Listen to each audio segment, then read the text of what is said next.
Imagina esto. Estás de pie en el claustro de un convento francés en 1340. La luz de la mañana se filtra a través de los arcos góticos, iluminando a las hermanas con hábitos negros mientras se deslizan en silencio hacia las oraciones matutinas. El aire huele a incienso y cera de abejas. Todo parece sereno, ordenado, sagrado. Pero si escuchas con atención, realmente escuchas, podrías oír algo más. Un sonido que proviene de debajo de tus pies, de las cámaras selladas bajo el suelo de la capilla. Un sonido que la Iglesia no quiere que escuches. Lo que estás a punto de oír no trata solo sobre la disciplina religiosa medieval. Trata sobre lo que sucede cuando la autoridad espiritual absoluta se encuentra con la falibilidad humana y cómo el castigo por romper los votos sagrados a veces duraba no meses o años, sino décadas. Antes de adentrarnos en estas historias olvidadas de supervivencia y sufrimiento, si disfrutas aprender sobre las verdades ocultas de la historia, considera dar like y suscribirte para más contenido como este.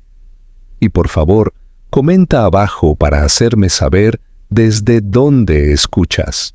Me parece increíble que estemos explorando juntos estas historias antiguas desde diferentes partes del mundo, conectados a través del tiempo y el espacio por nuestra curiosidad compartida sobre el pasado. Ahora, déjame contarte sobre un castigo tan severo que las crónicas medievales rara vez lo mencionan directamente. Lo llaman vade in pace, ve en paz. Pero no había nada pacífico en ello. En la Europa medieval, convertirse en monja no siempre era una vocación espiritual. Para muchas mujeres, particularmente aquellas de familias nobles, el convento era el lugar al que ibas cuando no había suficiente dote para casarte, cuando tu familia necesitaba consolidar su riqueza, o cuando habías cometido un error que trajo vergüenza a tu hogar. No todas eran creyentes devotas que elegían libremente el servicio a Dios. Muchas eran niñas, algunas de tan solo 12 años, a quienes se entregaba a la Iglesia como si fueran propiedad que cambiaba de manos. Los conventos operaban bajo jerarquías estrictas. Las abadesas ejercían un poder tremendo, respondiendo principalmente ante las autoridades masculinas de la Iglesia, obispos, abades y, en última instancia, el Papa. Las reglas eran absolutas. Silencio durante la mayoría de las horas. Ningún contacto con el mundo exterior. Ninguna posesión.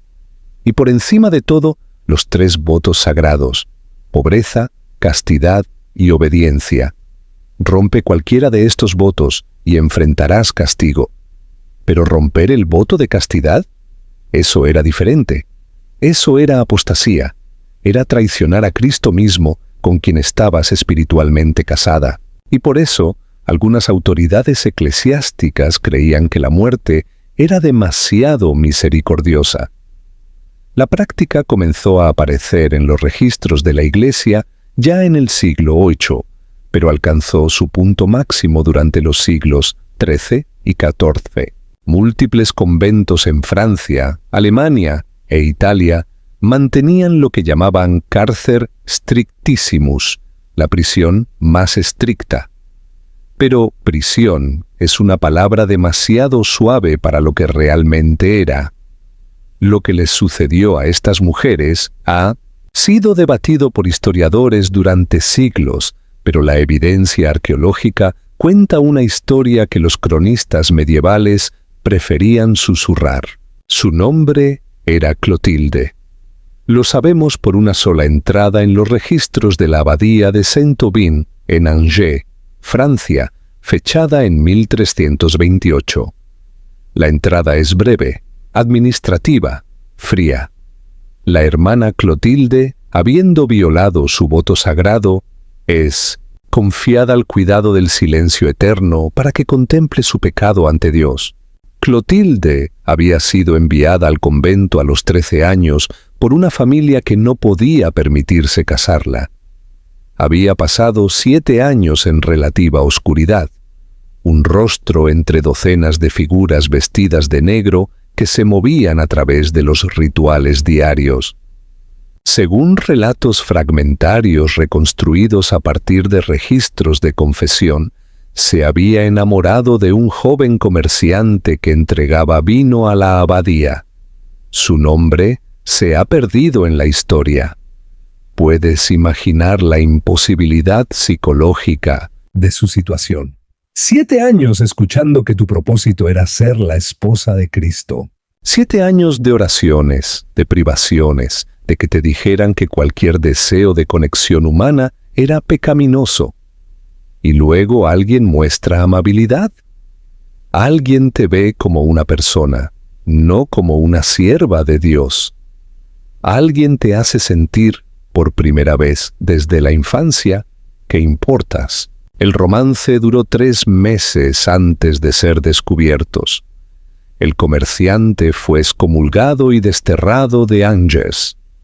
Su destino más allá de eso es desconocido, aunque ser excomulgado en 1328 a menudo significaba ruina económica y muerte social. Pero al menos él podía irse.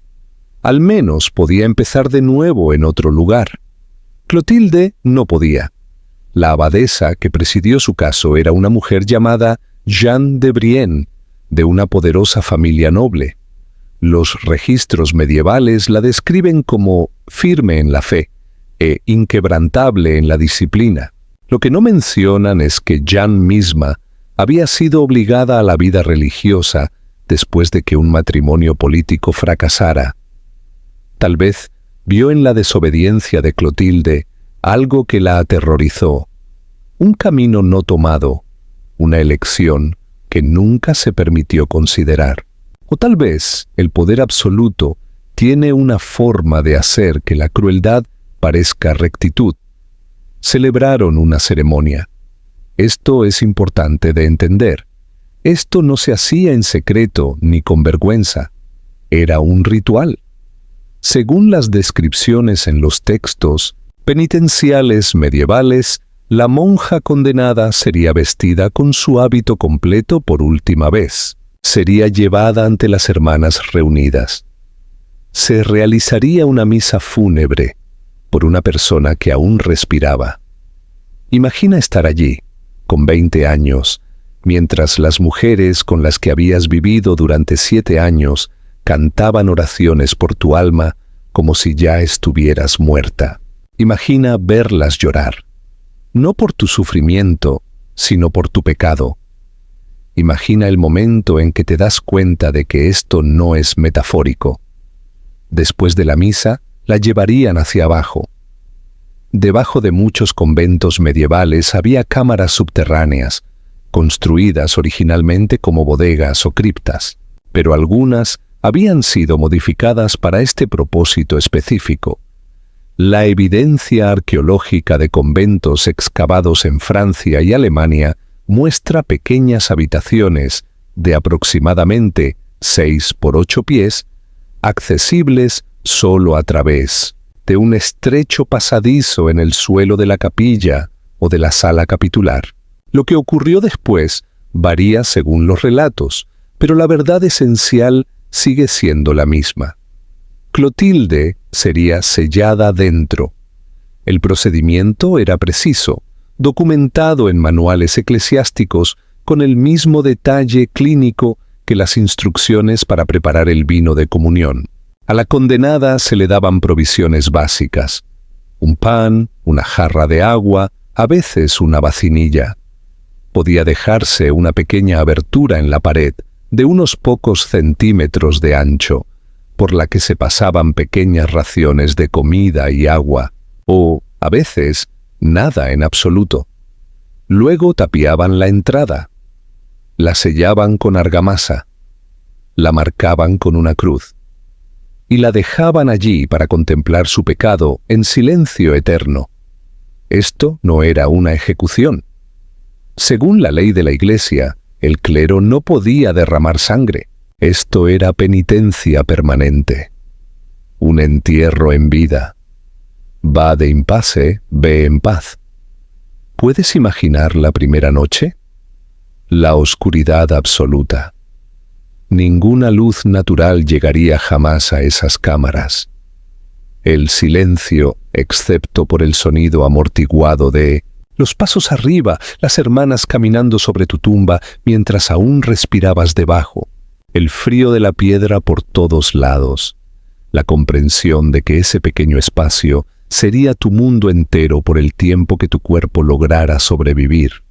Para Clotilde, cada día se convirtió en un ejercicio para no volverse loca.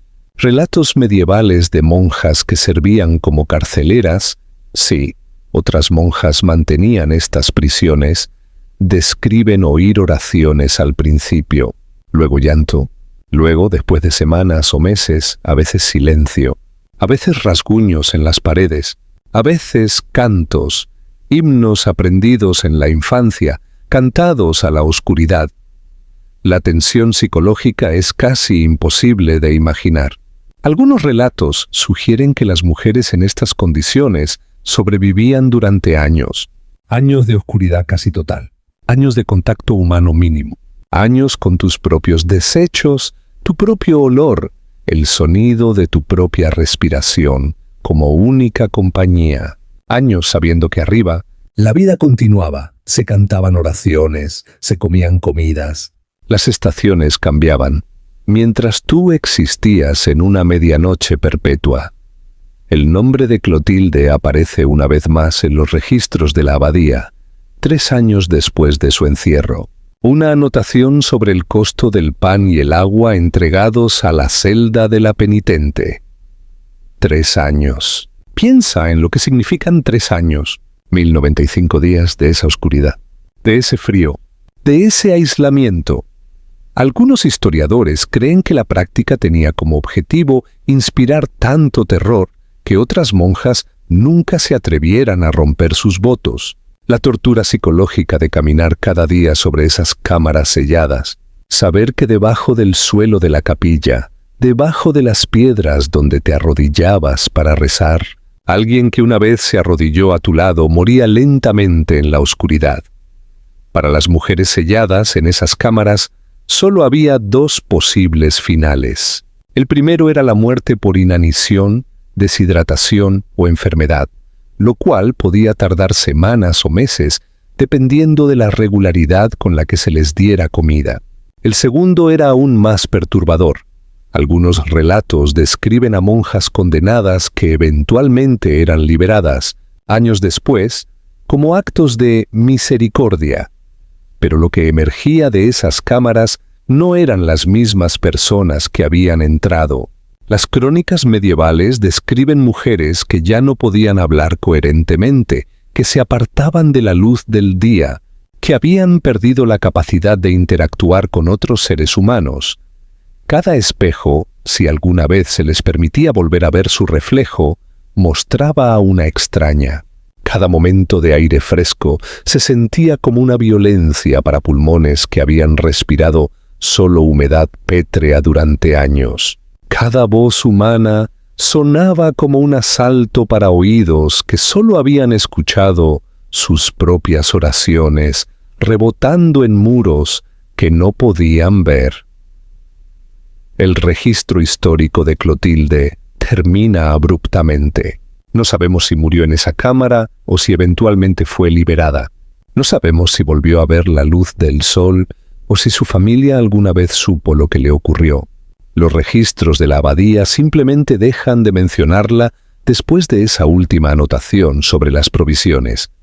Pero esto sí lo sabemos. No fue un incidente aislado. Las excavaciones arqueológicas de conventos en toda Europa han descubierto estas cámaras. En 2007, investigadores que excavaban bajo un convento medieval en Auxerre, Francia, encontraron una habitación sellada que contenía restos humanos, el esqueleto de una mujer que aún llevaba los restos de un hábito de monja, tapiada con piedras datadas del siglo XIV. La práctica del Bedding Pace continuó de forma esporádica hasta el siglo XVII. Nunca fue oficialmente sancionada en la doctrina de la Iglesia, no la encontrarás en el derecho canónico, pero se practicó con suficiente regularidad como para que toda monja en la Europa medieval la conociera. La amenaza de ella moldeó el comportamiento, impuso obediencia y mantuvo a las mujeres atrapadas en vidas que nunca habían elegido. Algunas de estas mujeres encontraron pequeños actos de resistencia. Los arqueólogos han encontrado mensajes grabados en las paredes de las cámaras, oraciones, sí, pero también nombres, declaraciones de amor, maldiciones contra sus carceleras. Una celda excavada en Alemania contenía un dibujo rudimentario de un sol, grabado una y otra vez en la piedra, como si la prisionera intentara recordar cómo se veía la luz. La historia de Clotilde y las historias de docenas, quizás cientos de mujeres como ella, deberían perturbarnos, no por la oscuridad de las prácticas religiosas medievales, aunque eso ciertamente forma parte de ello, sino porque revela lo que sucede cuando las instituciones reclaman autoridad moral absoluta sobre las vidas humanas, cuando romper reglas pensadas para la guía espiritual se convierte en justificación para la tortura, cuando el castigo se vuelve más importante que la misericordia. Las historias de estas mujeres fueron deliberadamente ocultadas por la Iglesia. Sus nombres fueron borrados de los registros o reducidos a simples anotaciones administrativas. Fueron enterradas vivas tanto literal como históricamente, borradas de la memoria, porque su sufrimiento resultaba inconveniente para la narrativa de la autoridad sagrada. Pero existieron, amaron, rompieron reglas, sufrieron consecuencias que ningún ser humano debería soportar. Y en sus pequeños actos de resistencia, los nombres grabados, los soles dibujados, los himnos cantados a la oscuridad, permanecieron fundamentalmente, desafiantemente humanas. La historia de Clotilde nos recuerda que detrás de cada horror histórico hay personas individuales que sintieron miedo, dolor, esperanza y amor con la misma intensidad que nosotros hoy. Su crimen fue querer ser vista como una mujer, no solo como un recipiente para los ideales religiosos de otros. Su castigo fue ser invisible, literalmente sepultada en la oscuridad, olvidada por todos excepto por el Dios al que supuestamente había traicionado. No podemos deshacer lo que le hicieron, pero podemos recordar, podemos decir su nombre. Podemos reconocer que lo que le sucedió a ella y a mujeres como ella no fue justicia, no fue rectitud, no fue santidad, fue crueldad vestida de ceremonia. Y podemos reconocer que, incluso a través del vasto abismo de 700 años, su sufrimiento aún resuena, aún importa, aún merece ser atestiguado. Vada en pace, Clotilde. Que finalmente, verdaderamente, descanses en paz.